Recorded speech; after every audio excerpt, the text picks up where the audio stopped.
that thing. It's that time. Thursday, 7:30. Northside plug. What it do, baby? How y'all feeling? How y'all feeling? How y'all jiving? Feeling good, man. Vibe. Feeling fresh today. Feeling good. I'm feeling great today. I agree. Feeling good. Feeling good Got about that today. fresh cut. I'm feeling, what's the word? Uninhibited. Uninhibited. I like that. I like that. Fresh cut. I have a fresh cut too. If you saw last week, was I wearing a hat last week? I don't remember. Got a fresh cut while I was home. Shouts out to my friend Sean. Shout out Sean. Shout out to Sean Flem, my guy, my barber, for the past however many years. What has it been, like 6 years probably? Dang, it's crazy. Well, we hope you all are having a great Thursday here, wherever you are in this beautiful world. Here on January 14th.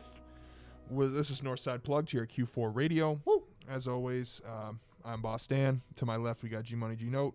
To our right, we got Young Justice on the boards again, back in the stew. We're happy to be with you today on this. It's a little rainy here in Chicago, but it's not too bad. It feels like a nice spring day almost out there. It doesn't feel like January. No, it don't. No, it don't. I don't know. It feels a little warmer than it can be, though. So Yeah, especially I think with we gotta the be rain. Grateful. As No. long as Yeah, it ain't I like, agree. It ain't snow. As long as it windy. isn't snow. I'll It's Yeah. not a No polar wind. vortex, bro. Yeah, true. No wind. As long as it's not windy, I'll definitely take that for sure. Yeah, Big so difference. so we got a lot to talk about today, of course. Thank God. We got plenty to talk about. We'll hit a little bit on the impeachment, what our thoughts are, anything there in the next coming weeks, or at least a week, I guess, at this point. That's nuts too. That's crazy. Yeah, we'll talk about that. We It's got a over, boys. lot of basketball to talk about. Of course, the big trade that took the league by storm last night, James Harden going to the Nets. We'll get into that. I kind of want to talk about how the COVID protocols and how the NBA is poorly handling the COVID protocols. Yeah. They're doing so good too, man. They're doing so good. Yeah, they were doing well to start, and then they kind of just hit the fan. But we'll dive deeper into that as we get into the NBA talk. And then we'll kind of talk about we'll just talk about any music that we've been listening to, what we've been vibing, anything, and just anything else that's on our minds. So we have a great show planned. Make sure you follow us on all your favorite social medias. Instagram, Twitter. Make sure you like and subscribe like this video. Subscribe to our YouTube channel if you haven't, please.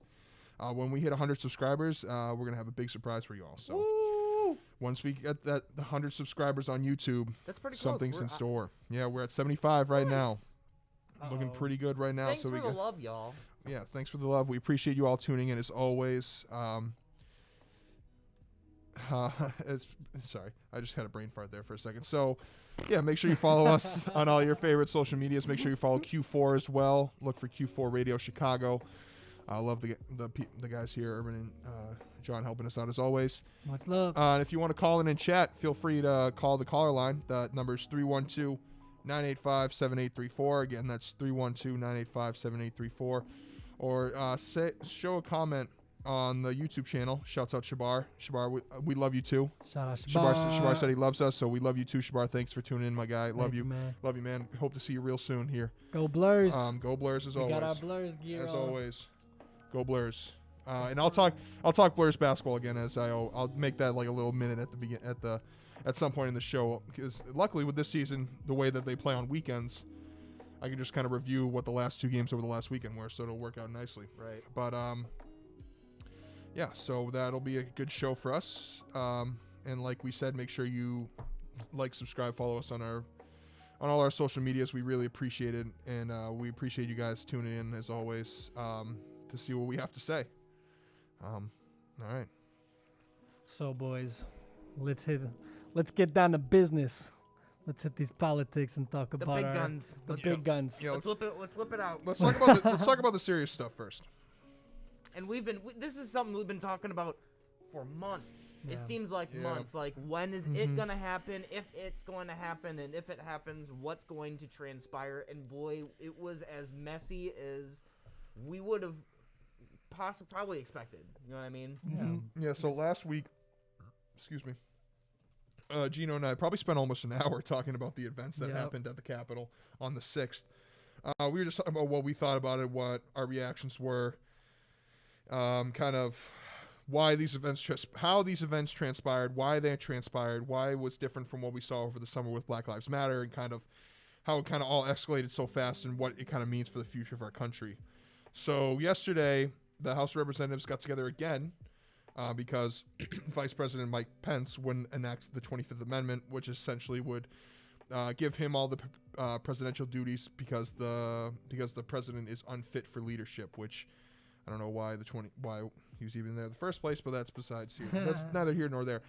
So since Mike Pence wouldn't enact the 25th Amendment, the House, Pelosi and the rest of the Democrats in the House and the Senate, the people whose place of work was attacked on just over a week ago, they basically they had to vote for another impeachment. So the first impeachment was just over a year ago, I think. At this point, was for the Russian effects of the election. Yep. And now this one's just straight up being like he incites a riot, the insurrection. Absolutely. That's like just kind of voting there. So the House reps, and one of the biggest things I was watching CNN is that they were tracking which Republicans would vote yay for impeachment, because when the first vote happened for impeachment, it was cut and dry. All the Republicans said yay, all the Democrats said nay, and they still won because there were more Democrats in the House. Yeah. So this time it was a big deal that they had, I think, almost 10 Republicans go against their party. It was 10, yeah. And vote vote yay for the impeachment, because as some of them said, what happened last week should not happen, and it was enticed by Donnie T and like his whole group of people who have been saying this election's rigged for months at this point, when it's been proven multiple times that there's been no voter fraud, or very small and very minuscule voter fraud of like hundreds of ballots and not thousands or millions that he's hoping for. But the thing is, with the impeachment, kind of like this is what happened with the last one. The House voted yes, but it needs to go to the Senate as well before Donnie goes on trial. Mm-hmm. Now, Mitch Mitchie McConnell, the scary-looking man who looks like something out of a horror movie, he suspended the Senate meetings, no meetings until I think the 19th or sometime either the 19th, like either right before or right after the inauguration of Joe, when the inauguration, the 19th. Yeah. So that's, I think, right before the inauguration of Joe Biden. Yep. So he's doing that basically to be like, you know what, we'll vote no because there's no point because he's only in there for a day. And like, do we want to, it seems like he's just pushing it back. So then by that point, they're just like, are we going to try this guy who's not even the president anymore? We're on Mitch McConnell's time, bro. Yeah, seriously. Like, the fate of the country is on Mitch McConnell's time, bro. And it's unfortunate, man. It's unfortunate that it's up to one person, or it comes down to one person, you know, when it's obviously it's not a clear consensus as much as we wish it would be in terms of people wanting justice for what's true and what's right and what was done wrong to our U.S. Capitol. But we're placed in an unfortunate situation, and Donald Trump is currently feeling super isolated and is the first president ever to be impeached twice. So, I mean, that's pretty crazy historic stuff, you know, but... And Twitter banned him. That's the Twitter, really, Facebook, Instagram, Google. That's what Can't gets get me on the down. internet. Just envisioning him like TikTok. having nothing to do, just yeah. being bored. They're like, oh, I guess I have to think about what I did now. my man wanted to ban TikTok from the country, but TikTok banned him. So it's funny how that works out. What do you guys? I'm actually curious to hear your thoughts about that. Do you think that these companies kind of banning him from their forums or their platforms is in hindering on free speech? I've had a lot of people, and I've talked this with friends back home and like other people about kind of what that says, and like I'm just curious to hear you guys think about that, because I have some thoughts, but I'd like to hear what you guys have to say, of course. I mean, like, it's touchy, bro. Like it's like a gray area. It's not black. You know? It's definitely not black or white. Yeah. Because I mean, if you just to put the principle of what it is, it's like, yeah, you're cutting his free speech from a platform that is supposed to be open to anybody and everybody. So sure, there's that point, but then it comes down to, okay, this is an exception where this is a huge exception where this is the president of the United States.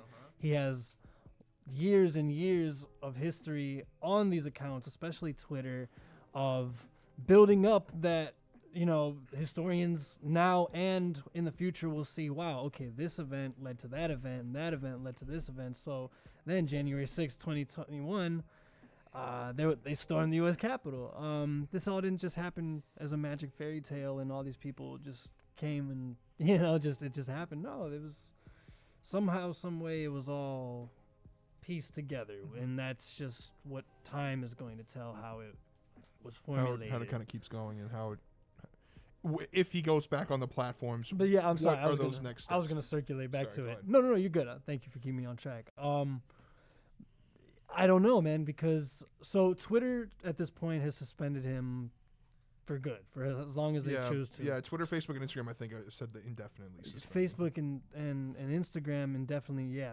it's realistically, they're probably going to let him back on like after the inauguration. Not like the day after, but I think Twitter is really going to be like on it because that was his platform. That's where you hear, So yeah, I'll give it to Justin. Yeah, what do you think, Justin? Do you think that these platforms banning President Trump has kind of hindered on the freedom of speech? What do you think?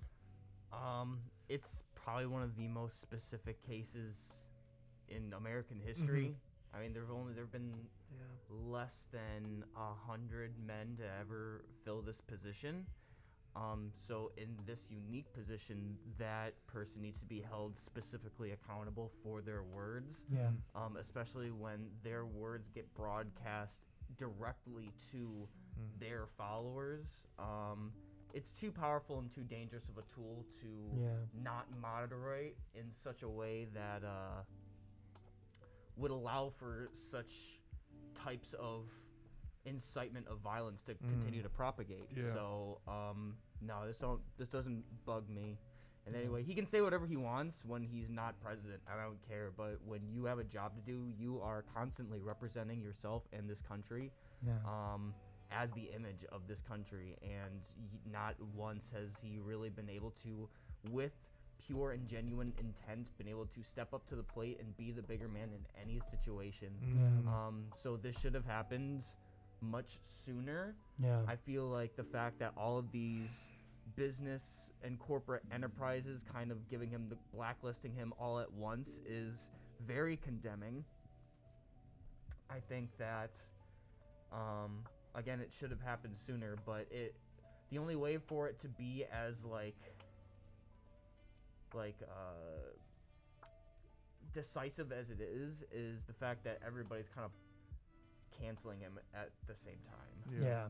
And it's like the people. It's like this wave that kind of it's like this unstoppable force that like can be used for like sometimes overzealous reasons, but in this occasion needed to happen a long time ago.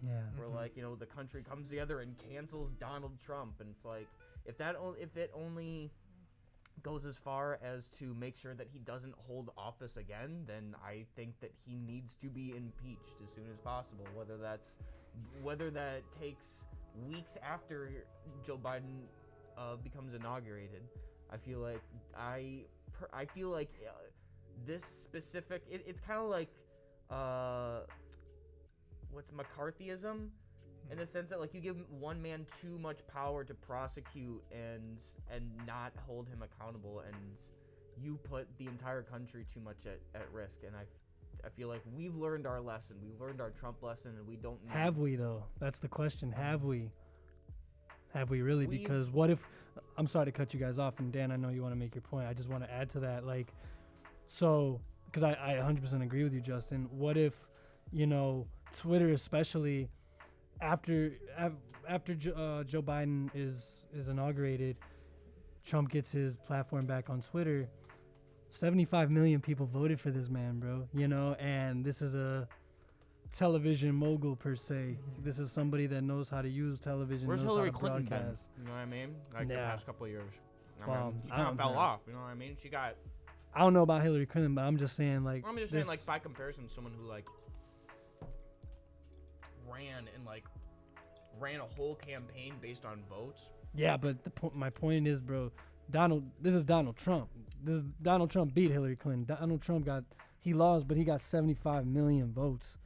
And he still wasn't the majority. It wasn't. But I'm saying he got 75, which is still the second most amount of votes ever in U.S. history, and that says something. And Donald Trump has had a base, has had a support system, and again, it all led up to this incitement on the U.S. Capitol. So, with all of what Justin and I have said so far, it's like, where's that middle ground where it's like, okay, we can let him back, but it's the danger of what he can continue to incite. Right. So I'll leave the floor to you to... Yeah, and I think you both make good points, and I wanted to kind of say what you were both saying. I mean, I agree that, like, yeah, I get what people are saying, but, like, freedom of speech, like, you can't hinder on this man's rights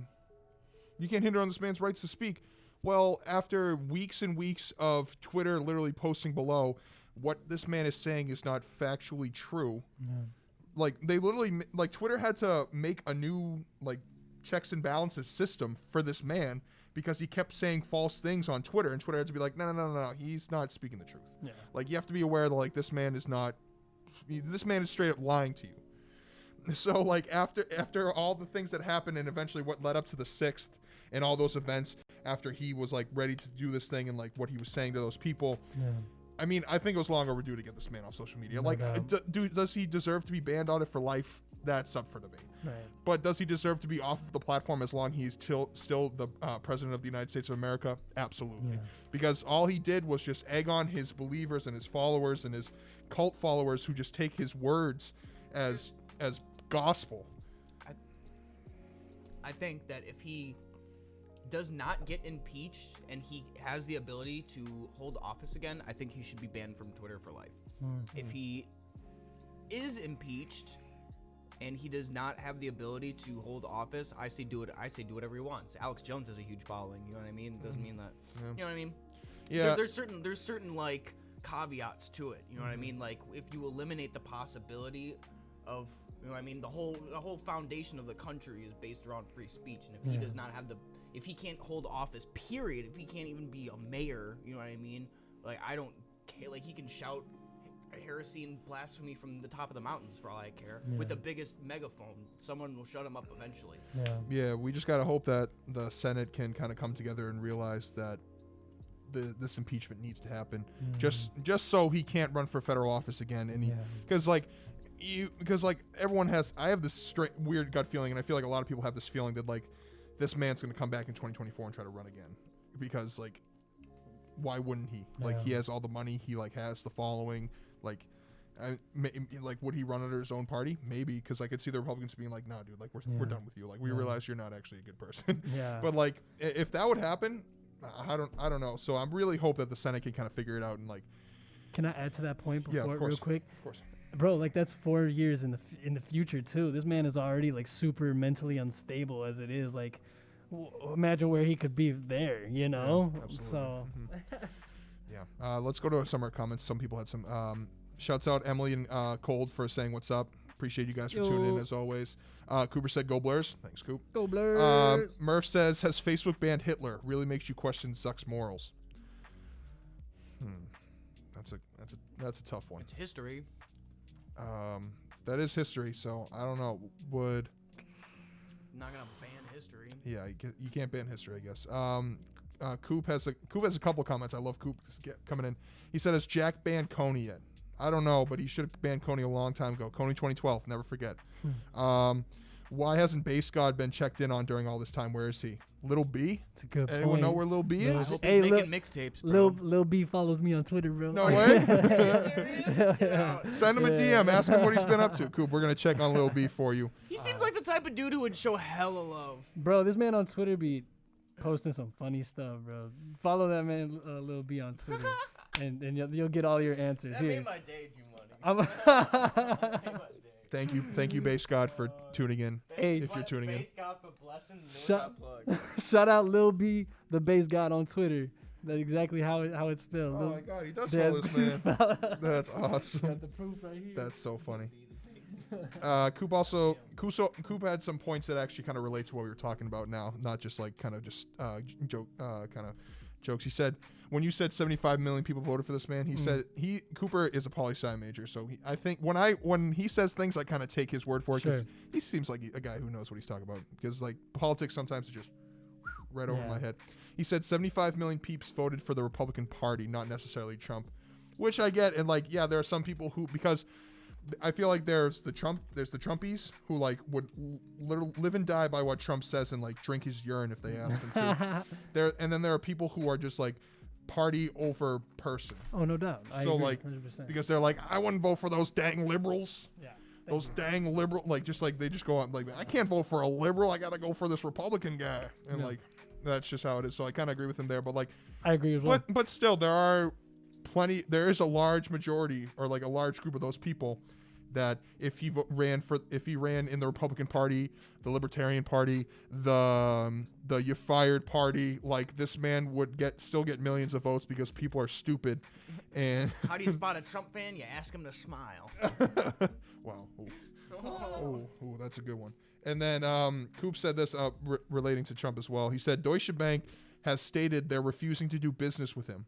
So if he loses business adventures, he'll be more desperate to run again and stay relevant. They might factor into the impeachment and deplatforming. That's actually a great point. So that's a great point. He's basically been putting his all like the weight of his negative decisions on like he's been like delaying them. Like what's it called when you delay your loans? Forbearance. He's been putting his judgment as a person on forbearance until the end of this election. He's been feeling the pressure of that more and more and more. Hence, like he's been away from public eye this whole time.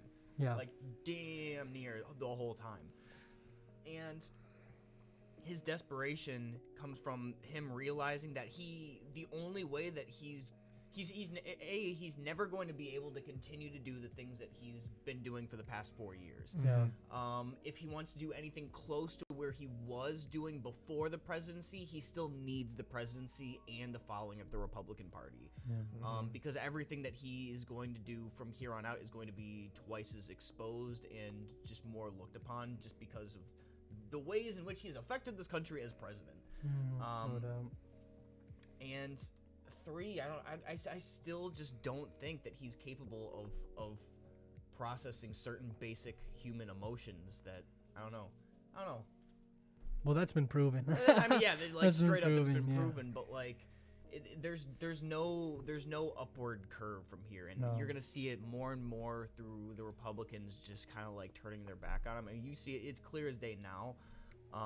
But there's without any support from the party, I don't know. It's hard to say that this will fizzle and die because like he's gonna be under such an intense microscope by legal experts for years to come, and an unprecedented, no pun in the way that I said that. Yeah, no doubt, man. So we'll see. Yeah, one last point Emily makes. She said, it confuses me so much how people will be, I'll never vote for a liberal, so I guess I'll vote for Trump, when Joe Biden is literally the most moderate option the Democratic Party could possibly provide. That's a great point because, I mean, the Democratic Party chose Joe because he's literally the closest to the middle, because they weren't going to go Bernie, who's like way on the far side, and like or Mayor Pete, or like Yang. Like they weren't going to go for these guys that were too far. Yeah. They were looking to go socialist. Thanks, Coop, socialist. They weren't the Democratic Party were looking for someone who, I think we talked a little bit about this last week, who people would be familiar with, comfortable with, and who was closest to the center as possible. Yeah. And but like you like we were saying, Emily, it's just like people are so stupid, and like they just, party over person is just like, they have to vote for their party no matter what. Like I feel like that's so stupid when people, so narrow-minded when you do that. Like I know like loyalty to party is good, and like sure you can go to the DMC, the RNC, the whatever, and like have fun there, but like at a certain point you just got to vote for the better person. Like red, blue, orange, green, doesn't matter. Like you just vote for the person that you think is better proven or better to lead this country. I agree.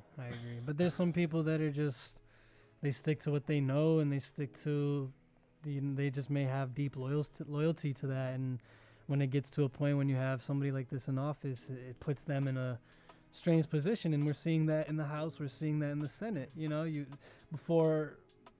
pre-Trump, obviously these people probably felt how they felt, or whoever was in office felt how they felt. Man, living with Trump felt like walking around with sand in your shoes in the desert. Eventually you just kind of get used to it. You ain't going to get the sand out of your shoes. And I don't know. I think these Republicans will fall in line with that same mindset. Maybe not. But I don't know. That's just the analogy of someone on the other side. Yeah, I mean it's we're deep in it now. We're 4 years into a Trump presidency, so the effect is going to be felt for a very, very long time. Especially with COVID going on, and especially with all the social justice issues and the economy. Which is a good transition that Joe Biden is talking about, his $1.9 trillion stimulus package for once he's in office. I mean, and the man, like, I feel like he's it for Biden. I feel like with Biden, On top of what just passed? another stimulus. Yeah. He was. That's correct. Biden was talking about. Emily said, like voting liberal once, so we have an intellectually, mentally, and morally sound president. The horror. I know it's very scary that we can have a morally sound president, a guy who doesn't. God forbid we have somebody that can think for himself. Okay. I'm gonna say this. I'm gonna say this because I know who's listening on the YouTube stream will get this, and my mother and my sister have both said this, and I agree with them 100%. I don't get how a woman could vote for Donald. Like, the man is clearly sexist, and he has a history of being a sexist pig. How can women vote for that man? It just doesn't make sense to me. Like, the man is clearly, he's had how many wives, how many ex-wives, how many children with how many wives, how many scandals, how many sexual assaults, like, all these things are here. Yeah. And, like, there are women who just, like, ignore that and just, like, make America great again. I gotta vote Republican. like some of the people who were out on the thing on the 6th, like you were just looking at some of those people just being like, do you know what he stands for? Have you heard anything that he does? Or like, do you do any research, or are you just following the herd, following the masses? Because gosh forbid it's another liberal. Gosh forbid we have a Democratic president. I mean, that's what it is, man. And just kind of from experience of speaking to some women that are like hardcore Trump through my experience, it's a tough question, man. Like I question that myself after just having the conversations, and it's like they don't care, man. That's kind of what it is. It's like they know what's up, but at the end of the day, it's like they're in for the hype, and they're like what he stands for and whatever they see, that's what they see, and all the other back end stuff per se, they just don't care. They know what it is, but it's like they turn a blind eye to it and just look at what they want to look at, kind of read what they want to read, hear what they want to hear, see what they want to see. They kind of go through a filter and just ignore the previous past history. Now, I'm not saying Biden's a perfect guy. Like, the man has history too, and like he's been in politics for decades, so of course he's not a perfect person. And I get that some people voted for Trump because they wanted to go away from a politician and kind of go against the grain, but he's not a good person. He's just not a good person, and he's a terrible, essentially, if you're a non-white male, he definitely hates you, or he definitely doesn't respect you the same way. Dude. Like, when there were campaign moments where he'd say things and just do things. If you're a non-white straight male, he doesn't respect you, and that's just facts. That's been proven for years, and like you can't, like, sure, he makes statements that's like, I've done more for the black community than any president since Abraham Lincoln. That's just straight up. That's just very, very. I can't think of the word. I want to call him a bigot, but I don't know what the adjective of bigot is. It's just bigotry. It's like all over the place. It's just unbelievable. And so, like, I can't wait for this man to be out of office. I'm just ready for so excited for this man to be out of office. For 4 years of being ignored for the right reasons. I want the United States to like be left alone for 4 years for the right reasons, instead of being under the gun and under the spotlight for all the wrong reasons. You know what I mean? Like, let us just like chill out in the tabloids for a couple years and let, like, I don't know, Germany take a dump or something. I don't know. Just some country that like can, you know, be under the spotlight. We're like, United States, Estados Unidos needs to heal a little bit. And no doubt. And I don't know, I feel like if we can be low-key like Canada, like for real, if we can just do whatever the heck Canada is doing, and I don't know, just like adopt some basic human rights thing that like we don't do right, which is a lot of them, but just like one more thing, we might be like, I don't know, an overall universally perceived, I don't know, better country. I think because we ain't number one, son. I mean, I we're definitely not the number one country anymore. No. That's what all the Trump people want to believe. No. They want to believe that Donald made this country great again, when this country hasn't been great for decades. We're nowhere near the top in education, in even the economy, climate change, like anything. We're like really bad at a lot of things. And that's the thing. It's like, I have faith in the future of our country if we all get the right minds moving together, right? And that wheel spins. But that's exactly the point, is where the backbone of our country is so deep with just blood, you know, and just a lot of hypocrisy. And until we're able to face that truth of basically denying equal rights to anybody that, like Dan said, isn't a white Caucasian male, straight male, until we face that fact, we look ourselves in the mirror and truly do something through the federal, through everything, however we can. That's when we can maybe get to the point of trying to be low-key like Canada. But our structure of, I don't want to be like, capitalism and stuff, but it's just our structure of capitalism and how we approach it, and the system of how, the country is just squeezing everything, basically. Yeah. It's hard to get things done. Yeah, I agree with you there. Like the way it's not going to be. Nothing's going to be fixed overnight. We've known that. We've seen that over the past decades, years, months, whatever. I mean, the fact that whatever timeline Elon you want to Musk use. casually became the world's richest person during COVID, like, should say enough. Like, how many of the world's richest people who got richer during COVID do we have in America? If that isn't, most of them. A lot. You know, our capitalist-centric country is not subtle in any way, shape, or form. Nope. And trying to think that there's a way to exist, I don't know, at any middle ground, really. It's like the aren't, and there are lots of are nots. Yeah. All right, going back to some of the comments.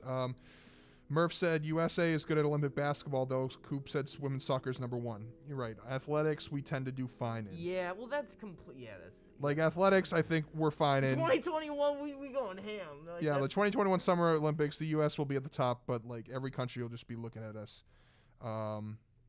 And just like laughing at us because they're just like, your country is in shambles, but you guys are good at sports. But don't worry. As LeBron James is getting an alley-oop from Kevin Durant or like whoever's on the Olympic team, like they'll just all be like your country's in shambles. As LeBron's just dunking on. Hey, but we got the best hoopers, boy. Yeah. You know that meme of like how many NBA champions are on your team? You know the meme of like the kid at like in 10th place who's just like rocking out because he got 10th place. Yeah. That's the U.S. with everything they do. Yeah. The dope is. USA. All right, some other comments. Ariba said, love it here for the woke combo. Thanks, Ariba. Yo, thank you for that comment. Yo, that's a dope comment. Yeah, thank you. Appreciate that, Ariba. Bruce is talking to Ariba in the comments. I love that, making friends. Emily said, voting for Trump as a woman is like letting a creepy old man at a bar buy you a drink, thinking, what could be the harm? I like free drinks. And then just immediately feeling gross about it. Yeah, that's very, very true. Yeah, like, how can you feel good about that? Like, I have a close friend of mine, I'm not going to name names, who voted for Trump in 2016. And in the past probably in the past year, he's kind of flipped the switch. And he keeps calling, he's like, oh, I can't believe Trump did this, Trump did that, Trump did this. And I'm just sitting there, I'm just like, you know, you were part of the problem that put him in there in the first place, right? But then again, you break down the Electoral College. Voting red in Massachusetts is a wash. So, right. Well, that's a whole other discussion. That's a whole other discussion. We talked about that in November, kind of with the election and like how the Electoral College is maybe not fit. Shouts out Pedro Garcia said when we were talking about how like voting for a woman, like how can a woman vote for Trump? He said same with people POCs that side with Trump. You're literally siding with someone that'll never give you support. I 100% agree with that, Ped.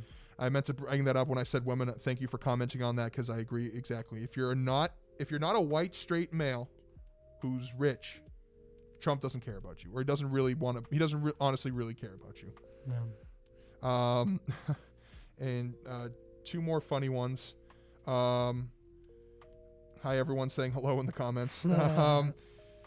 Emily said, unrelated, I love that your headphones are wearing lunch lady hairnets. So here's the story. We'll tell the good story as we go into a quick break here. So ever since we've been back in the studio since COVID started, I believe that was maybe around June, June-ish. We were out for like we were out like 2 or 3 months. Yeah. And we came back, and of course there's like protocols. We can't have guests, unfortunately. We gotta wipe everything down when we leave. We gotta wear masks. And we have to put like basically covers on the mics and the headphones. So for the past 7 months, we've been putting these little covers on our ears instead of on the headphones. So we've been struggling to put these little tiny things over our ears, and we're like, so impractical. Why do they make them like this? Yeah, we're like this doesn't even fit my ear. Why would this make sense? So luckily, I saw on the podcast before us, I was just like, wow, that looks like, we're stupid. We're stupid. Like, we've been doing this wrong for 7 months, and it's just like a basic life thing. Shouts out Radio 60 who go before us. Make sure you go check them out, too. Check them out. On all the platforms. And then there's a question on here that I want to leave. Actually, we'll take this question, then we'll go to a quick break. Coop said, what kind of podcast will Trump start post-office? One of the comments. We'll co-host it with Alex Jones. Someone said fantasy football podcast with OJ. Coop said pop culture podcast called Very Cool with Kanye West. I think both of those are great. That's Maybe an funny. Alex Jones one. Those would be so funny. It's unbelievable.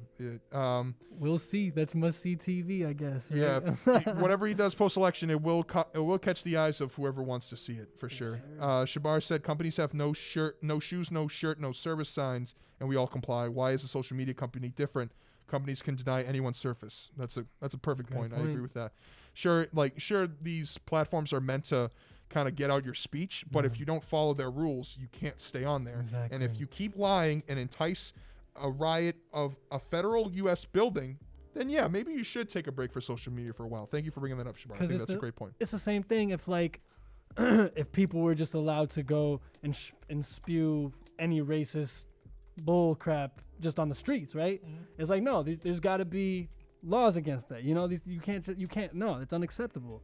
So it's the same thing on this is just a new situation and it's on a different type of platform, but it's still human interaction and it's unacceptable. So thank you for your point, Shabar. Yeah, thank you, Shabar. That's a great point. All right, so I think we're going to take a quick short break from all this political talk. We're just going to kind of refuel and re-energize, and we'll be back with some NBA talk about all the news that broke yesterday and some other things. So thank you for all who have tuned in so far. Keep commenting. Appreciate We love y'all. you. We love you guys commenting. It kind of keeps the energy going for us and kind of keeps the conversation. You guys are all making great points and saying what up. We appreciate you all. Thank you, guys. Yeah, so we'll be right back. Don't touch that dial. I know you're all on YouTube, but if you're on that radio all in these wear raves, don't touch that dial. We'll be right back. Stay tuned. This is Northside Plugged on Q4 Radio. Yike! Viva!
Yo, we back on Northside Plug. It's popping. Popping. Too much going on. Too much going on. I never thought we'd be talking NBA trades this early in the year, but here we are. And one of the biggest blockbuster trades to come across my ears and eyes in a minute, man. Like I said at the beginning, we've been talking about this for weeks, for months. We've been debating about if it would happen, when it would happen, and if it did, what would consist of this trade package for James Harden and this man's enormous contract. In any situation, he would be the highest paid man on I think any team except for maybe the Los Angeles Lakers. And they finally sent this man to I think it's his first choice. He wanted to go to Brooklyn. I heard Nets initially. Yeah. Followed by 76ers, which I think that could have been a better deal, but nonetheless, this is kind of huge. They get Victor Oladipo moved to the Rockets, which is pretty. Who else went along? Yeah, so Karis LeVert to the Pacers. Yeah, so for those of you who are not aware, just so we can kind of state the obvious, James Harden, MVP, former MVP of this league, was pretty unhappy in Houston when the year started. He was very unhappy with kind of what was going down, just didn't like the direction the team was going. So he's been pretty adamant about kind of leaving Houston. And he still has, I think, 3 years under his deal. So essentially James Harden's been complaining. He's missed some practices. He has showed up to games looking a little chunky. My guy looked a little chunky. Did you guys see that? My man looked a little. He's getting bigger and bigger by the day. He's been looking a little thick, my guy. Which, hey, I'm no disrespect to thick people. I'm one of you. I'm just saying, if you're a professional athlete on NBA, you shouldn't be as thick as me. So he's been complaining, and then finally he got what he requested by going to the Brooklyn Nets. The Nets are getting James Harden. The Rockets, so they had to include other teams in here to essentially like move pieces around to make it all fit salary cap wise, I guess. So the Cavs got Jared Allen and Taurean Prince. The Pacers got Karis LeVert in the second rounder, and the Rockets got Victor Oladipo, Dante Exum, I don't know how to say his name, Krukus, 3 Brooklyn first rounders, a Milwaukee Bucks first rounder, and then 4 swaps, which essentially means in those years that they swap, if the Nets have a better pick than the Rockets, then they swap. But if not, then they kind of keep them. Yeah. So like that's how that kind of works. So now James Harden, who is making $41 million this year, is now teammates with Kevin Durant, who's making $40 million this year, and Kyrie Irving, who's making $33 million this year. Those 3 guys alone take up 70% of the cap space. At 115 million. That's 70% of the cap space for this team. 3 guys take up 70% of the cap. But they all are multiple-time All-Stars, All-NBA players. 2 of them are MVPs. 2 of them have won championships. One of them has won a Finals MVP. James Harden's been wanting this all along. Yeah. And he's been talking about it for weeks, and that there's rumors that he wanted to go to a franchise that had a chance at winning, because he clearly is not happy in the West anymore with the way the Lakers, the Clippers, the Nuggets are playing really well. And like all these other Western teams are finally coming up, because for a few years it was just like, it was really Rockets Warriors for a couple of years. You know what I mean? Like Definitely. it was between one of them who was going to go to the finals. And even then there was like the Warriors, but the Rockets might have a shot. But now that the West is kind of loading up, James is like, you know what? I want to get out of the West. Like, get me out of here as soon as possible. So the man finally got what he wanted, got out of the West, and is now in the East, in a loaded Eastern Conference now, putting together one of the best big threes I think we've seen in a while. Probably maybe since the Heat. Or I mean, the Warriors. The Warriors were was. pretty I mean, nasty. yeah, KD was also on that one, but like, this one's just like a whole different beast. Like it's overwhelming scoring power, Mm-hmm. and it's gonna be kind of like D'Antoni's mindset, where it's like just outscore everybody to the point where like defense is kind of a secondary. Mm-hmm. That's just the only way that I see this here, because they lost like a big portion of their rim protection in Jared Allen. And I mean, who do they have really covering the 5 right now? They have KD. What? KD. They still got DeAndre. They still got DeAndre Jordan. You're right. You're right. 100%. Still got DeAndre Jordan. Yeah, I totally.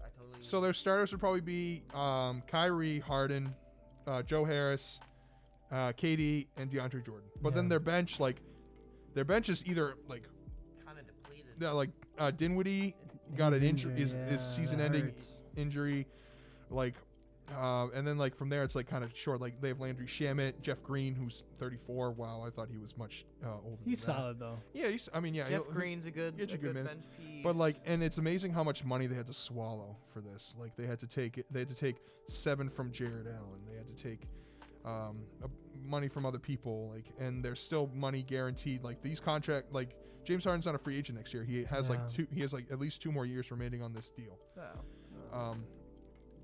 So I'm curious. Murph said, "Don't care, matter." Season 5.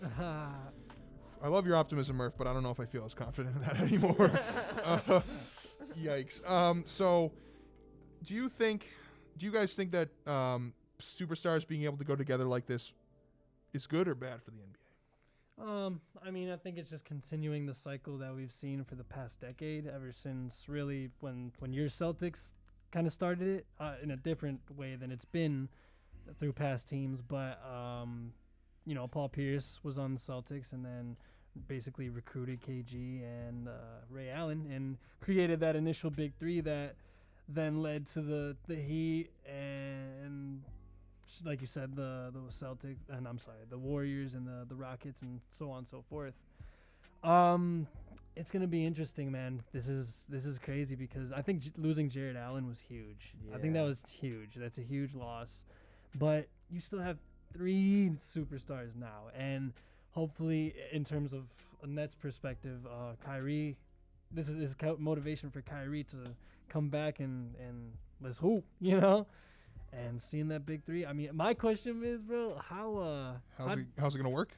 No, not that. Well, yes, that, but how is Russell Westbrook feeling about this, bro? That's what I thought initially. I'm like, wait, this man's in Washington basically rotting right now, man. My poor man is literally sitting in Washington rotting away while Bradley Beal continues to drop. He's rotting away, 40, still averaging a points. triple-double.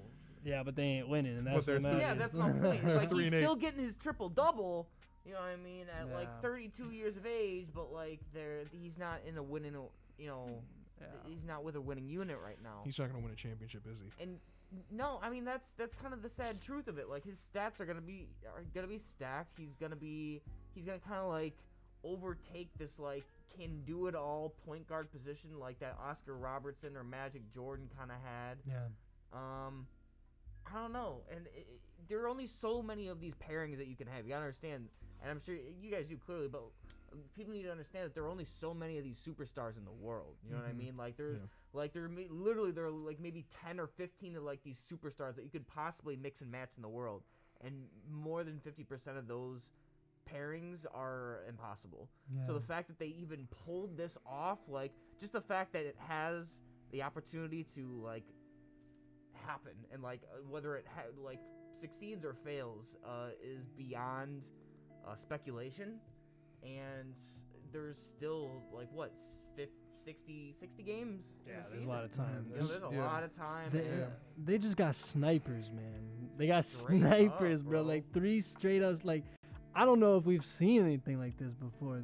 This is just. It's not like Kyrie's just a ball handler and he's gonna be dishing out. No, like all 3 need the ball in their hand and they're trying to hoop. I think this is going to be exciting. I'm interested to see what's up. And James Harden, at the very least, are going to be going up there, putting up 25 a game. Easily. Easily.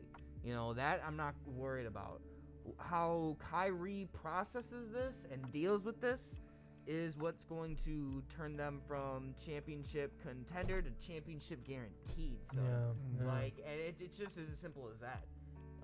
Because they still are a threat. Like at this, no, I'm gonna voice with Stephen A. Smith. Like they have no reason not to come out on the East the favorites. They have no reason not to. I agree 100% with that, and I think luckily for them, I think if they have plenty of time to figure it out before the playoffs start. But can I propose one thing? Yeah, go for it. For you guys, what do you think about this? All these teams cashing in now. mentality. Like win Clippers cashing in now. You know what I mean? You gotta maintain the Kawhi and Paul George thing. You know, now Nets cashing in now hard. You know what I mean? Yeah, because getting rid of all their future draft picks. And it's weird because there's like a flux on teams who are like getting all these assets. Like the Thunder got a ton of assets from one of those crazy trades. You know, the Rockets, they got a ton of assets from that crazy trade. You're gonna see those are gonna be the development hubs. Like the Thunder are just gonna be a place where you know, stars develop, and that's how players like KD came up to begin with. In Seattle, in OKC, they came up through the development of managers like Billy Donovan and the Thunder, you know, and a brand new organization in the Rockets with George Silas from the Mavericks. I really like as an offensive mind. It's super interesting to see those kind of like sub groups of with the Rockets in particular, who are really gunning for a championship, and then clearly all this happened, and now they're kind of settling for you see them preparing for a regrowth phase. But these teams that are cashing in now, like, I mean, you only have one winner at the end of the season. Like, how do the futures of these teams that are putting in all these money now survive these next couple seasons without a championship? Yeah, it's a great question because like, I think the NBA in general is, I feel like more than any other league, has people in like the win now mode. Yeah. Because they literally, because like the way basketball works in general is like you only need like a certain amount of good, like great elite level players, and like you can win the finals. Yeah. Like, or you can go to the finals at least. Like the first year LeBron went to the finals, that team was like a bunch of nobodies, and like him and Cydres Ilgauskas and Anderson Varejao and like whoever. But anyway, like I feel like more in people are always hungry for the next, like, to get that championship as soon as possible. I feel like most franchises are like, we're winning. There's three groups. We're winning it this year, or it's a bust of a season. We're still developing. We have a lot of youth talent that, like, if we make a great playoff run, that looks good, but like we should win a championship in the next like 4 or 5 years. Yeah. And, like, that's what their goal is. And then there are teams that are just like, we're not going to compete for a championship right now. Yeah. We still need to develop. Let's just see what we got and work on the next season from there. The Nets, I thought, were in that 3 to 5, but now they're in the win now mode. Like, the teams that are in the win now mode are like the Lakers, the Clippers, the Nets. The Bucks are kind of borderline. I think they're like, they have the players, but like now that Giannis is kind of in there, like some other people aren't going to be there for too long. They're not as anxious. They're not as anxious to win now, but like they really want to. They still want to win now. And it's funny because like the last time the Nets did this, it bit them in the butt. Yep. They traded. Whom? The Boston Celtics. They traded, for those of you who don't remember, they traded Paul Pierce. The Celtics traded Paul Pierce, KG, and Jason Terry. Old guys. These were all old men for future draft picks. And you know who those draft picks turned out to be? Jaylen Brown and Jason Tatum. So thank you, Nets. I hope those picks work as well for the Rockets as they did for us. Crazy, man. That's was your basis? So let me just kind of go back to your question, Justin. So are you saying, like, do you agree with the win now mode? Or I'm just trying to analyze the thought process behind it. Like, given that they clearly must know that there's a huge chance that like they could be looking at another half decade of like losing and rebuilding if it doesn't turn out the way that they expect it to. I mean, given that like the adaptability, the forced adaptability of COVID-19 in these trying times, like why not just like, you know, take a gamble and see if like we can end double or nothing. But in this sense, it really seems like, you know, for the Nets, like for the Clippers, very much so. I don't know. It just feels like if they can't get something going, then like the entire franchise is going to be where the Nets were when they acquired KG and Paul Pierce. The Nets are we're entering territory where it's contractually where it's kind of unprecedented. Like, we've seen the skill level there and it worked cohesively and it was a beautiful thing. But this is like on a whole different, like the sheer personalities, the size of the contracts of those personalities and the way in which they handle each other and the chemistry between each other is going to be really exciting basketball at the very least. And I'm excited. I'm ready for all of it, man. Yeah. I'm ready for all of it. I think continue on the business side of it, like say it doesn't work out. I mean, you still have 3 like crazy quality top tier assets in a business standpoint, right? And I mean, if 2 out of the 3 are meshing, and you have that one X factor that just isn't working out, whoever it may be. If you're in the right time slot, and depending on the market and how hungry other teams are to win, you know, you get a hungry Bucks team that needs a player like Kyrie Irving per se or James Harden, right? That could happen if it's not working. That could happen, you know, and then right there back the Nets flip it and can get some pieces there, or not just those teams but whatever. So it's just gonna depend on those 3, like we've pretty much been saying. It's gonna depend on how they mesh, and I think like you said, it's uncharted territory, and it's something that I don't know. Ooh, it's crazy just because Steve Nash is the coach, bro. Yeah.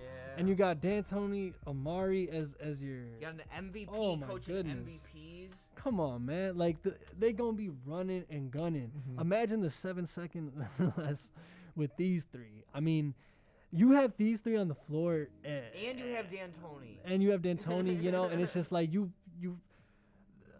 can always... What's nasty, bro, is that you can always have at least one of them on the court 48 minutes if you play it right, you know?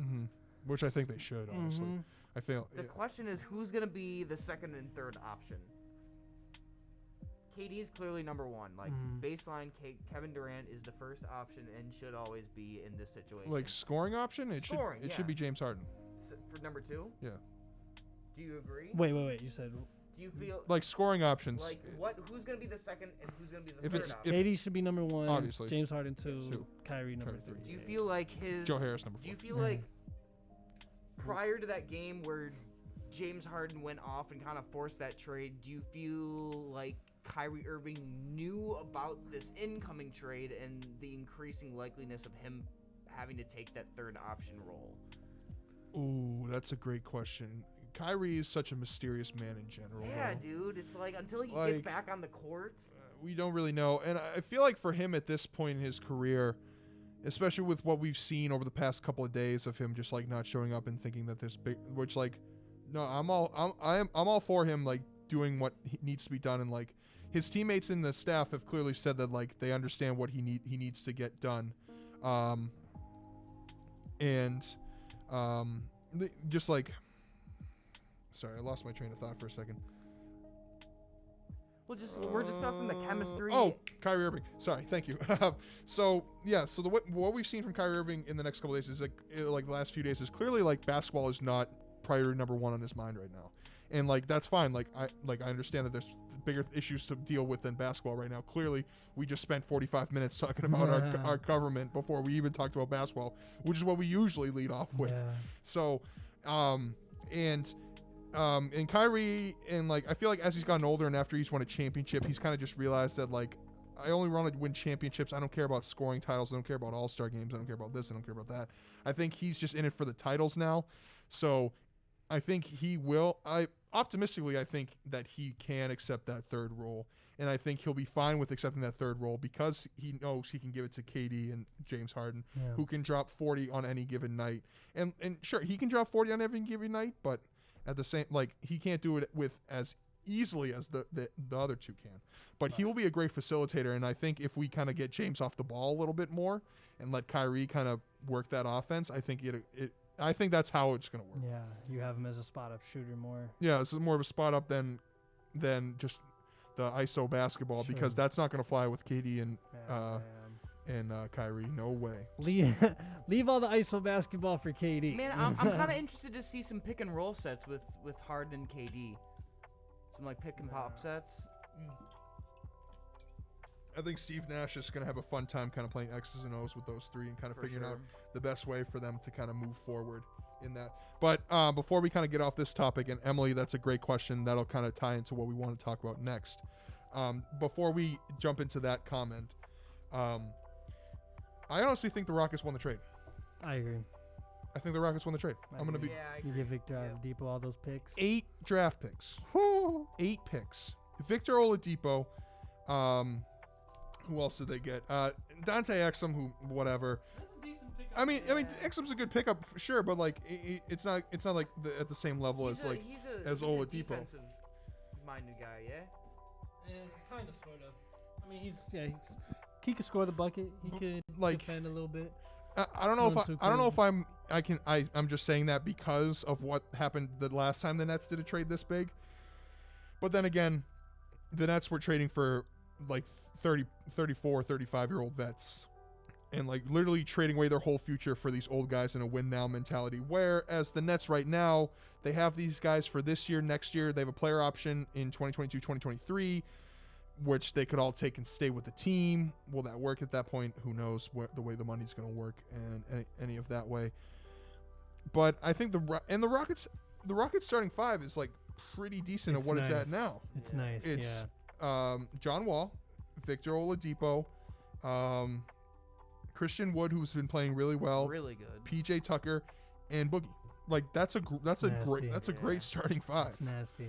Like that's gonna win them games. Like now, sure, are they right now? They're sitting at 3-6, so like they're not in the ideal position. And the West, as we've said, is getting tougher and tougher. So is that going to be a championship contending team? Probably not. This season, But no. This but season, just, no. like, But could it be, or could it be a contending team in the future if they kind of build up around that core? I honestly think it can. I think I like the pieces that they have, and I think they can figure it out with their new coach and kind of figuring out a new system to build around those players. I think Yeah. it could possibly work. Yeah, I think, man, looking at this Western Conference right now, the only team that I would be like probably doesn't really have a chance of making the playoffs is the Minnesota Timberwolves. Every other team, every other team has the I mean, you have Houston in the 14th seed. Sure, they're 3-6, but they go on a little 4-game winning streak or whatever. They're right back in it, man. You know, it's Memphis, Denver, Oklahoma City's still not bad. You know, I mean, they're not gonna make the playoffs, but you got a Sacramento Kings team. You got the Pelicans. I mean, that's nasty, but it don't even matter because the Warriors gonna be in the playoffs, boy, and that's what matters. Chef Steph Curry still whipping. Yeah. So yeah, like we said, the West is going to be deep this year, so it's going to be tough for them to contend. But I think they'll be a good team, and they'll be a fun team to watch for sure. Yeah. Now, I'm saying Houston's a winner, but if the Nets win 2 titles in the next 3 years, then clearly the Nets were the winner. But as these trades usually go down when it deals with draft picks, you're not going to really know how it affects your team until those draft picks are done. Yeah. Which that's until like 2030. So come back to us in 8 or 9 years, and we'll kind of talk about it again to see who the real winner. You'll have all those articles like looking back on the James Harden trade. Was it worth it for the Nets? Of course. And they'll review everything about it. You know what I'm Houston's gonna draft Bronny James, bro. You know, saying? everything's gonna be Drop good. Bronny to the Rockets in 2024. Write it down here first, or whenever he's getting drafted. So yeah.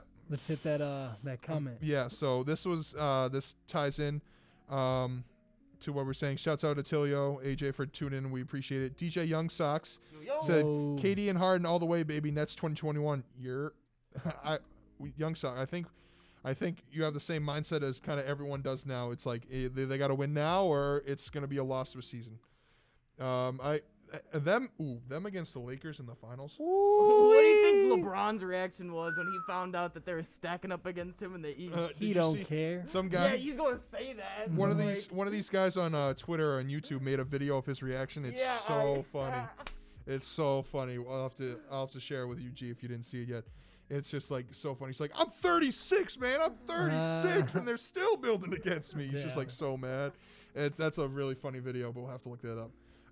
But to go on to transition to the next subject with a comment from Emily. Great question.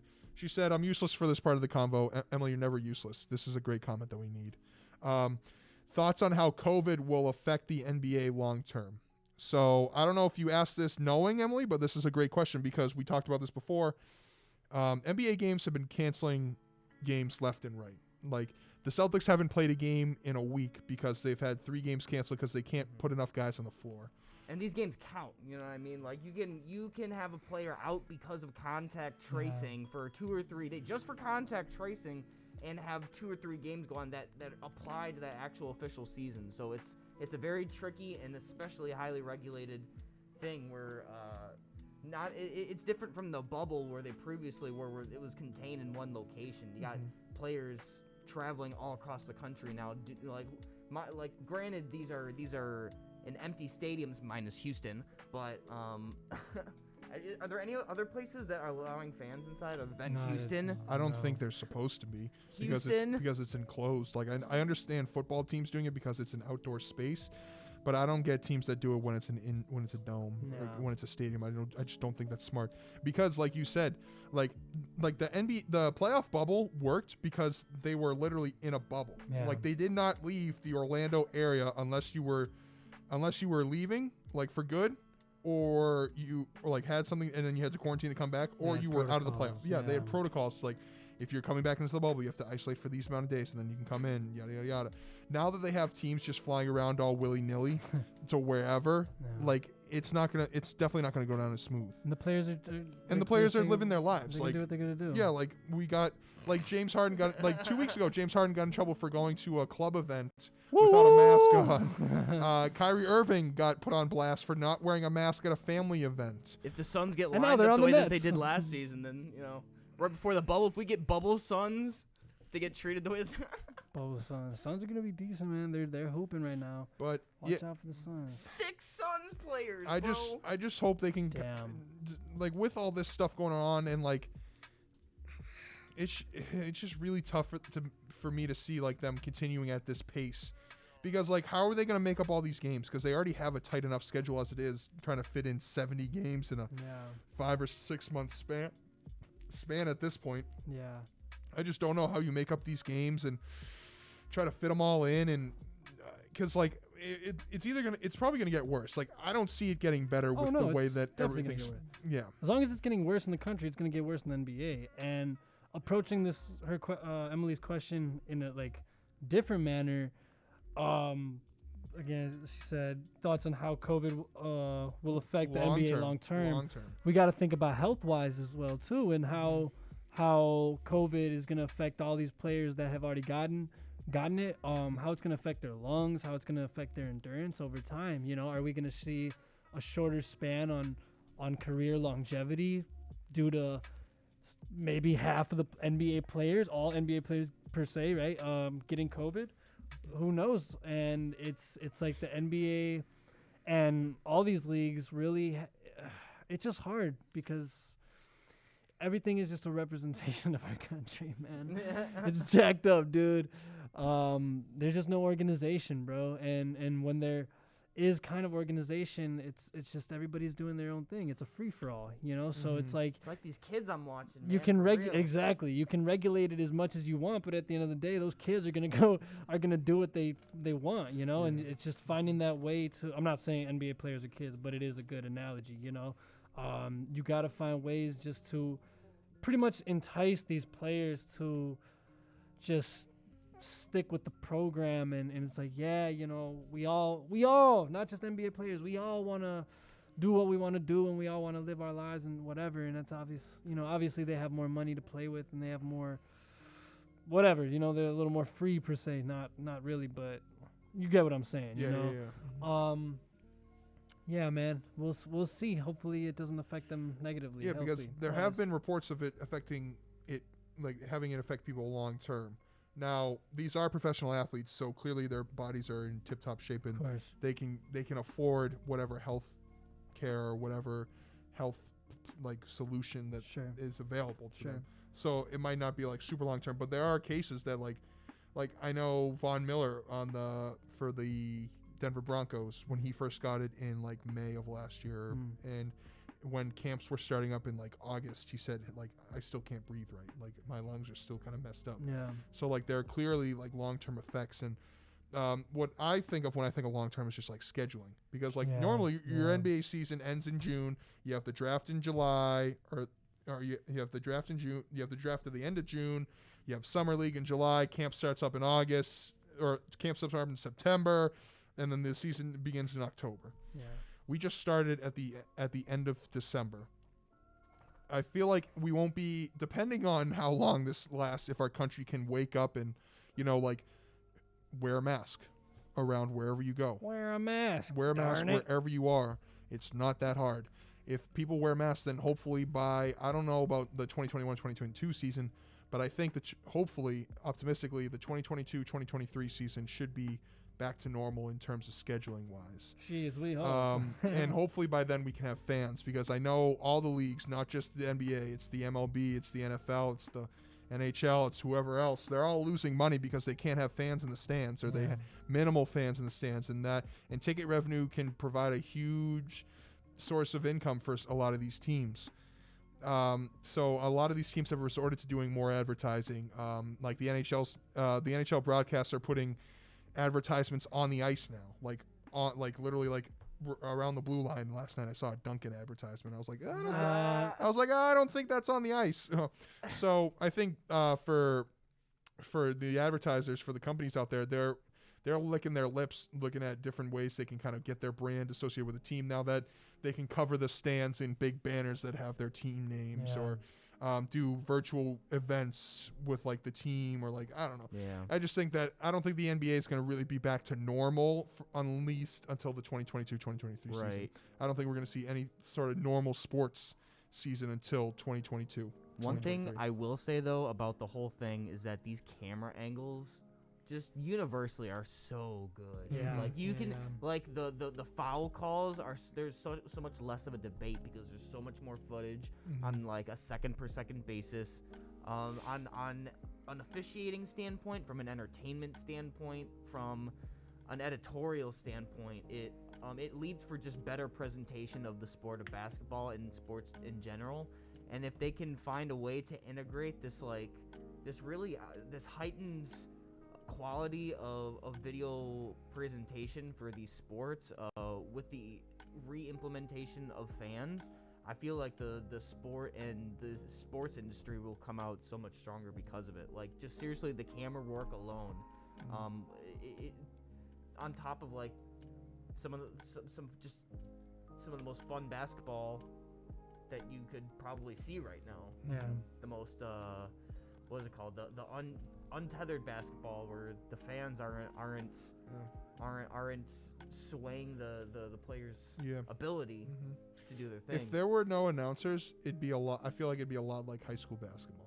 Yeah. Because you could hear the squeaks, you can hear the across the floor. You can hear you can hear screen right, or you can hear like all these call outs and like ball or like box out. Like, it just sounds like high school. Like I'm watching like BC High basketball again. The banter is pretty funny. Yeah, the banter you can hear, and like the hot mics that are catching everything. Draymond, bro. This has been happening on the sports for the past couple of months anyway, like with all the COVID stuff. But like the hot mics are just the best part, because when you pick up the players like dropping F-bombs or saying whatever, like talking trash to whatever other players, you never get that because the fans are being so loud. Yeah. So like for them, and so these mics and some of these cameras, I agree with you. Like they can put cameras where they weren't able to before because they had to worry about fans and like putting them in the right spot. Now they're kind of just like, where do we want to put this camera? Where do we think it'll be ideal? It is really cool, and I hope that, like, I agree with you that, like, if they could figure out a way to keep these angles when they are able to bring back fans, it'll provide a whole nother experience for these people, for the fans at home, and maybe it won't drive as many fans to go in because it's so good watching at home. That's what the NFL thought they were facing, but I think once we get more fans back in, I think people will be dying to kind of get an itch and just get back into those arenas or stadiums or fields or whatever it is. Yeah. Because I know I would kill to be at a live sporting event right now. Absolutely. Just to smell the popcorn popping and the beer being poured out of the thingy, right? Sure. Sure, G-Money. Those Cracker Jacks are being popped right now, right, fellas? When was the last time you've had Cracker Jacks? Last time I was at a ballpark.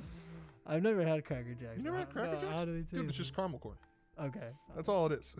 Then I've had Cracker Jacks. Then you definitely had Cracker. It's just not in the box or the bag. All right. But you don't get the prize if you don't get the Cracker Jacks. If you don't get the sticker, it ain't Cracker Jacks. Yeah, that's right. That's right. He's right. He's got a Buy point. me some peanuts and Cracker Jacks, Or is plus, it Dan. or is it a temporary tattoo? So it depends. I think it changes. Sometimes it's Dakota rings or whatever it is, a mood ring or whatever it is. It really depends. maybe they should have had 3 years of emergency funds. Emily, can you elaborate on that, please? I'm a little confused. I lost your point. She said maybe they should have had 3 years of emergency funds. Is that relating to the players or to the league itself? Because the players don't need emergency. Well, they have, most of the players have emergency funds. It's the millions that they have in endorsements or whatever it is. The secret NBA vault of money. Secret NBA vault of money. See, you can say that these companies.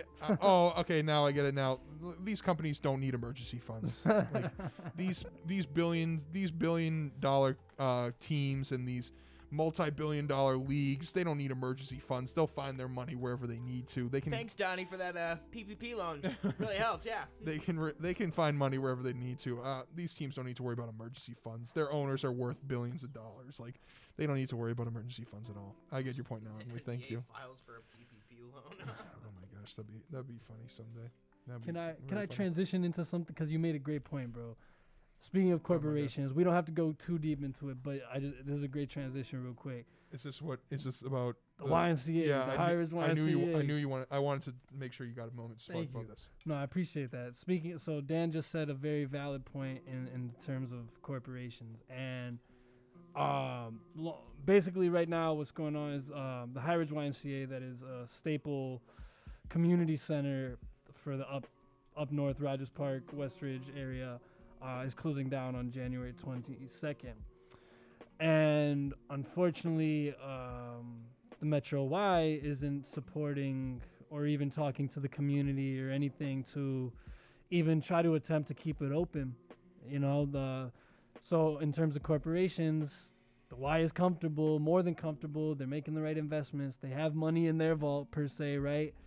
The Y is... It's closing because it's been running under for years, even before the quarantine. But it's like when you have YMCA's in McGaw and all these different suburbs and even in just areas in Chicago that there's other options for children and people in general to go do their fitness or swim, play basketball, yada yada. If that,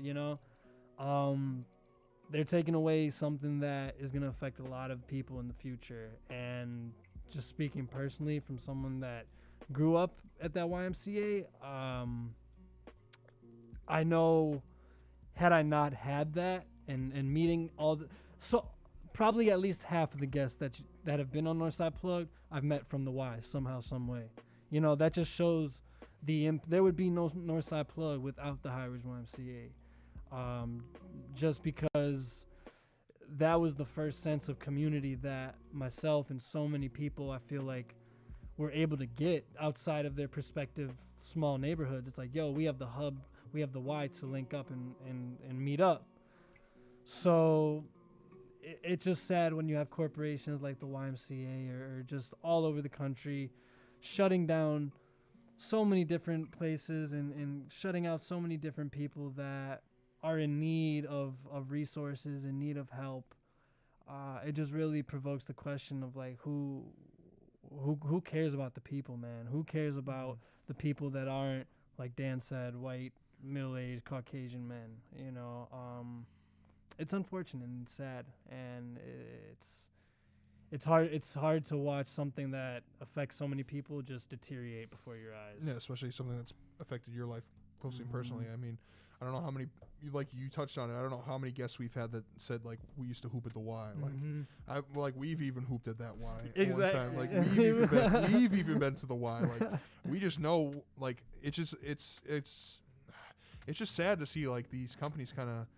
I know they have to. I understand like cutting money and like it's important this time because like funding's there, but like that's like the YMCA shouldn't be closing down a whole facility. Like it's important in times like these to make sure that the kids are still all right and like everything's going fine in the community and kids are still getting the resources and the like just the leadership and the guidance they need. Yeah. And that's what the Y is there for. Like it's there so kids can kind of go somewhere and feel comfortable and to be themselves and kind of learn things by interacting with other kids there. And like maybe it's not the same because of COVID and like you can't play as much basketball or do whatever, but it's important to get kids those experiences outside of their house with other kids that Yeah. they might not meet in school in their if they go to a private elementary school like Gareth did, or if they go to the public, like that's how you meet people, is like you go to the Y, you go play basketball, you go swimming, you go play whatever. Yeah. So to see the Y kind of take these cuts is sad. It's not surprising because No, not as at we've all. realized, these corporations only care about themselves and not the people that they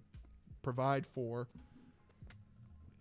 Yeah, I just wish that they would make cuts elsewhere, but they're not going to because they're a big time corporation. They don't care.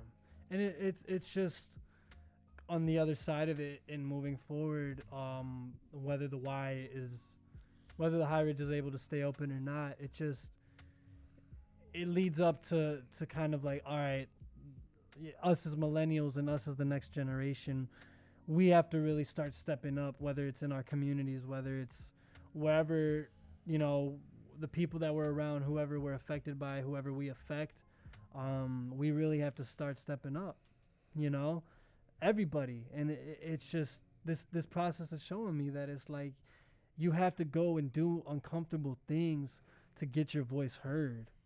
Like nothing's gonna get done if you're not uncomfortable, and that's just truth. That's just growth.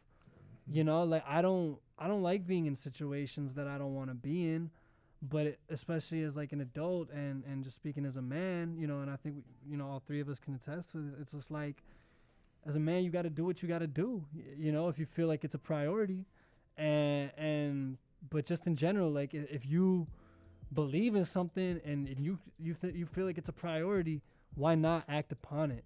So whether it's the High Ridge or whether it's just something that's in your community that you feel is like just something that's being taken advantage of, or something that just you feel like could be improved upon, or people aren't being treated right, justice needs to be served in whatever situation. If you feel you have the power to act upon it, then act upon it. Or if you feel like you have the voice that can help other people act upon it, or you have the resources to help people act upon it, or you have the resources to act upon it, then act upon it. Yeah, that's well said, and I agree. I think that especially YMCAs are just so important part of the community, and like I just think that businesses like that aren't the ones that should be leaving right now. No. And like you can't lose those from neighborhoods, and they're so important to that area. Like I just do you know if anything can be done to kind of stop it at this point? Like, well, I mean, this is the thing. Like, that there was a town hall meeting that was held on Tuesday, and there were like over 200 people in this town hall, including myself, virtually through Zoom. 800 people that had signed a petition that was basically inviting, in a nice way of putting it, the Metro Y to this Zoom call so that the Metro Y could hear the grievances of the people of Rogers Park, of the 50th, 49th wards, and expanding. They didn't show up. They didn't show up, dude. They didn't show up to the Zoom call, and that's trash. That's what shows. That shows everything right there, is that you don't even have the decency to hear out the people. And it's like, sure, it's been recorded and they have the ability to watch it if they so choose, but they didn't show up. And they're not gonna watch it. The core values of not just the High Ridge, of the YMCA is honesty, caring, responsibility, and respect. I think they went against all three of those when not showing up to that meeting. All four of those. They went against all those by not showing up to that virtual meeting. And they had these banners hanging down in the gyms. I remember as a kid, honesty, responsibility, respect, caring. It's thrown in your face. By who? By the YMCA. The YMCA is who teaches you this. And for them to go out like this in the community, it's a slap in the face, bro. It's a slap in the face. And it's just like, I'm passionate about it, bro, because I've been processing it. I've been processing it more.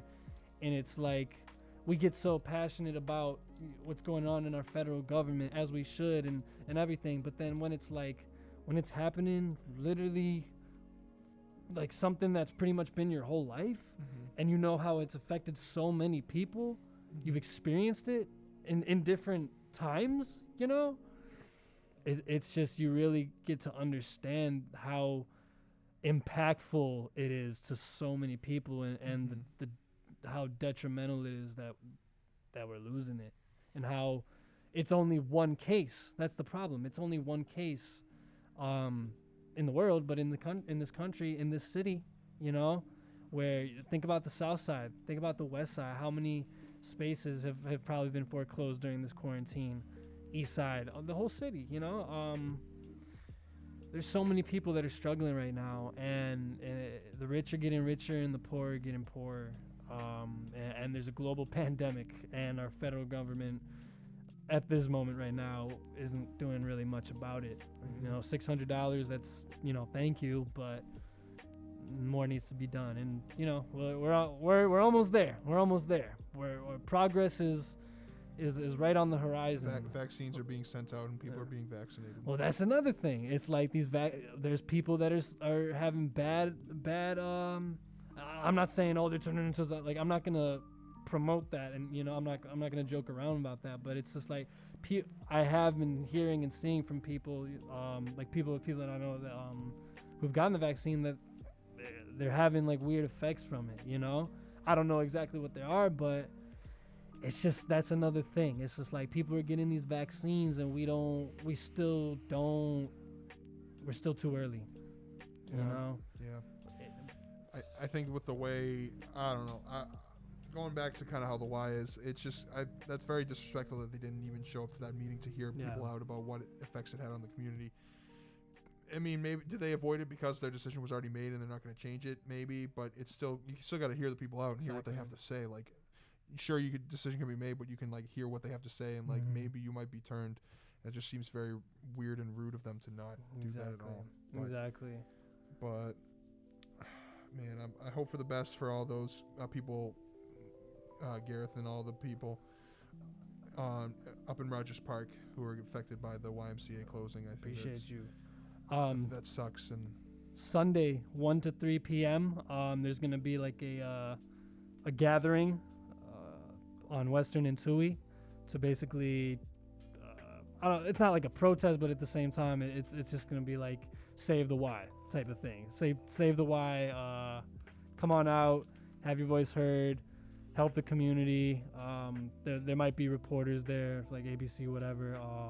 Just get our voices heard, and even if the fate is decided, just go out with a bang and show like, yo, like we're not gonna go out without a fight, you know, like this means the world to so many people, and they deserve better. It's like, at least it's like, it's understandable in a business aspect if that's the situation, but at least be transparent with the people that you serve, especially if you're a organization that's literally spewing those core values. It's hypocrisy, and it's sad, and it's disrespectful, and it should infuriate you if you're affected by it, whether it's at the Y or there's something going on around you that you feel is like you just see injustice, and it's money is the end game, you know. If you get, it's all about money. That's the capitalistic society that we live in, you know. Going back to that we were sitting on earlier. The ones with the most money have the most decisions, right? So exactly. Well, thank you for bringing that up, G. And no, thank you. I'm glad you kind of were able to kind of speak on that, because I saw your post earlier in the week about talking about it. So I'm glad you were kind of able to kind of put it more into perspective for me as a person who's really in there, like trying to fight the good fight, and like as someone who's worked and like gone as the Y as a child. Like this clearly has been a big part of your life. So for them to kind of take it away like that is not good. And I'm totally with you that it shouldn't be taken away, because it's an important part of the community. Definitely. No, I appreciate it, man. Thank you. Appreciate you guys listening, you know. Of course. It's just at the end it's what we do. You know, it's you guys are a part of it at the end of the day. It affects you guys too, you know, even if, you know, you got, that's just the beauty of it, man. It's like you guys are from different areas, you know. Boss Dan's from Boston, right? Justin's wasn't from the city originally, and it was, for me, it was an aspect of my life I could share with y'all. You know, y'all got to hoop where I was a kid. You got to meet some people that I grew up with in the neighborhood. I remember, like, before we went to go hoop, I was with, you know, these guys from Loyola, some of my neighborhood friends, and then some friends that I was working with at the time, like all just in one collective, and people of all different ethnicities. And I'm like, I remember just sitting back, and especially when we were playing basketball, you know, I'm like this is it. Like this is life. This is the point of, this is what life is supposed to be like, bro. Like we all just link up and we're all cool. It doesn't matter, you know, Boss Dan's from Massachusetts, and you know my other homies from the hood. Like, you know, like we're all cool. We're all just chilling. You know, we all link up at the Y, and that's that. It's sad, man. So that's why I thank y'all, you know, and I appreciate, you know, doing this with you guys and just growing with you guys, because that's what it's all about, man. Likewise. You know? Yeah, of course. We're happy. Appreciate you taking the time to speak about that. That was very good. That was very well. Thank you. Appreciate that. So make sure you all go check that out if you're around the city on Sunday, Western and Tui, 1 to 3 p.m. Go help save the Y. Very important part of, I don't think there's as many Ys like where I'm from, and like Y buildings, but there's still, but like every school has a Y program where kids can go to still after parks, school. And there's still parks and like things like that. Yeah, exactly. What's it called? I'm sorry, bro. Recreational centers. Yeah, and rec stuff like centers that. and things. Yeah. Things. They're all important, like things like that. Park districts. Park districts. Yeah, that's the word. So like those are vital and important to society to kind of, especially in a city, like to just get kids like involved in like doing something active instead of just like being around. So especially because now kids are, even before COVID, just on their screens all day. Even when I was as a counselor, these kids just they didn't want to interact like we did when we were kids, because it's harder for them, you know. So it's really up to us as the new generations and even the older generations that, you know, shout out to Justin, working with kids. You know, I really admire that, man. And I miss being in the field, you know. Like, Justin, do you want to share a little bit like of your experience so far and how it's kind of been affecting you? Like, so I moved out of the city maybe 6-7 months ago, and you know, I mean, it was just kind of, I was ready for a move. You know, it was the most comfortable situation. It was the most financially, you know, feasible situation, and working the job that I had in the city doing service, especially service, wasn't the most, it just didn't work out. So I'm a youth counselor for K through 5th grade locally for the Brookfield Parks and Rec department, and I do that 5 days a week now. That's and dope. It's gratifying in its own ways. I haven't really interacted with children of this age in a minute, and just interacting with the sheer scope of ranges of ages of children is humbling and interesting to experience. The new wave of kids who are born in, you know, the 2010s and It's crazy. 2000. It's nuts, man. It really is nuts. And you know, they have,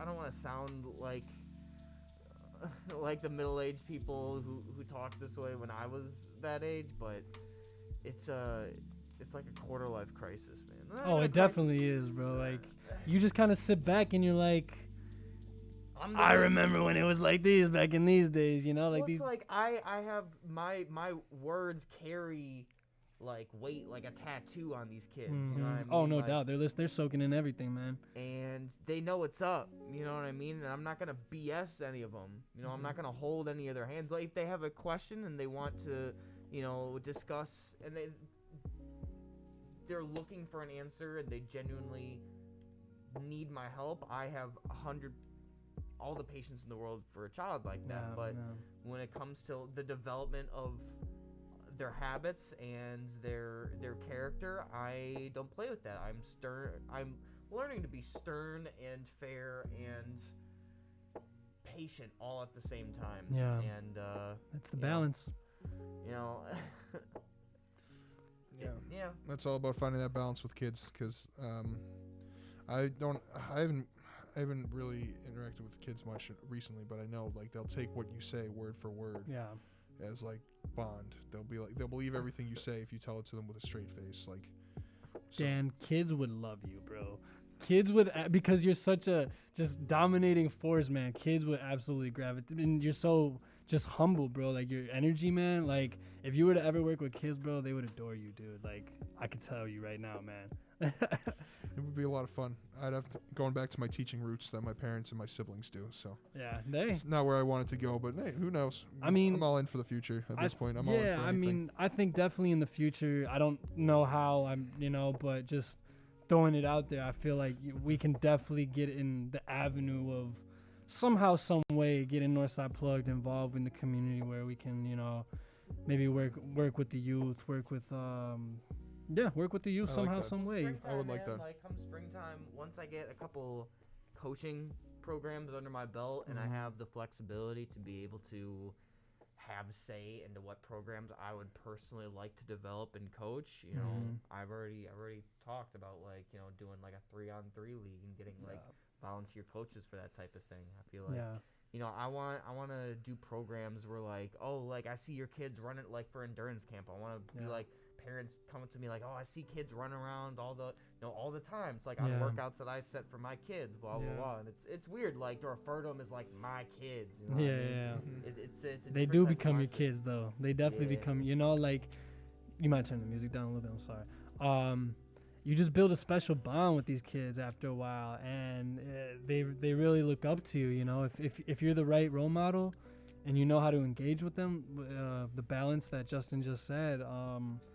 They're going to have the utmost respect for you. And I mean, to this day, man, not as much, obviously, because of COVID, but especially before COVID, like I'd be around the neighborhood, be around the park. I'd see my campers, I'd see the kids that I was watching over when I was a teacher's aide at the Y, and they'd be like, yo, Garrett, what's up?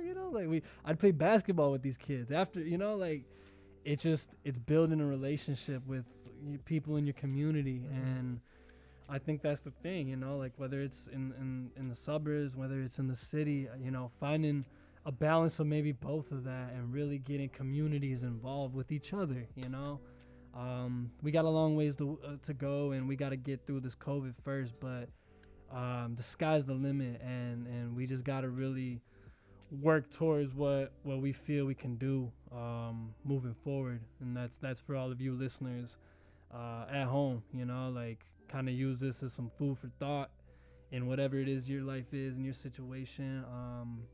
Just do good in your work, whatever your work may be. Dude, the glockenspiel is such a contextually perfect instrument to wrap up a show. The glockenspiel. Glockenspiel. Glockenspiel. Nah. But for real though, it's a nice sentiment amidst everything that we're discussing, amidst the normalcies that we're trying to lean back into, amidst the things that we're still trying to adjust to. The things that we're looking forward to, the things that we've lost. It's nice to be able to step back and just kind of be entertained by the small nuances of the children that are gonna rule our world one day. And that's the point, and that's how we have to look at it, man. It's like when you work with kids, man, you really see the full circleness of life, and that's I keep going back to the why, but that's just what was so trippy for me, bro, is because I was a camper, and then later I was a counselor, so I literally knew what these kids were going through. So I knew how to step forward when I needed to step forward, and I knew how to step back when I needed to step back, because there's some counselors or some role models that are just too pushy, and just it throws kids off. That's the exact point, and that's why places like the High Ridge park districts are so important, because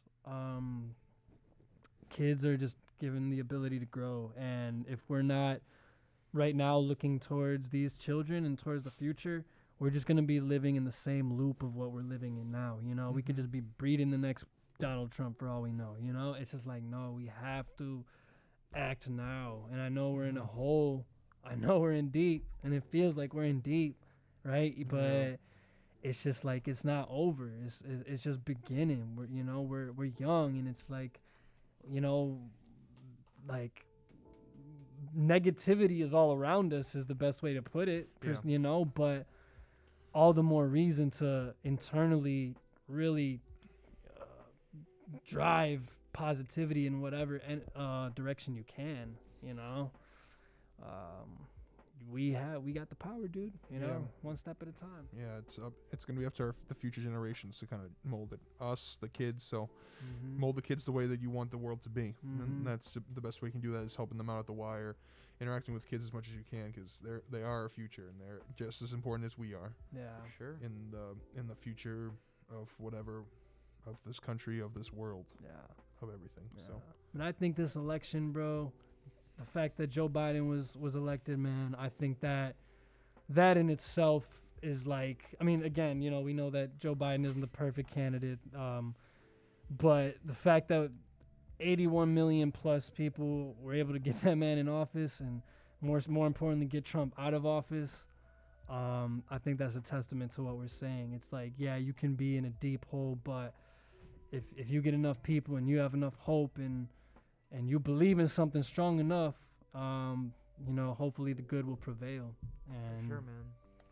We shall see. We shall see. Good takes work.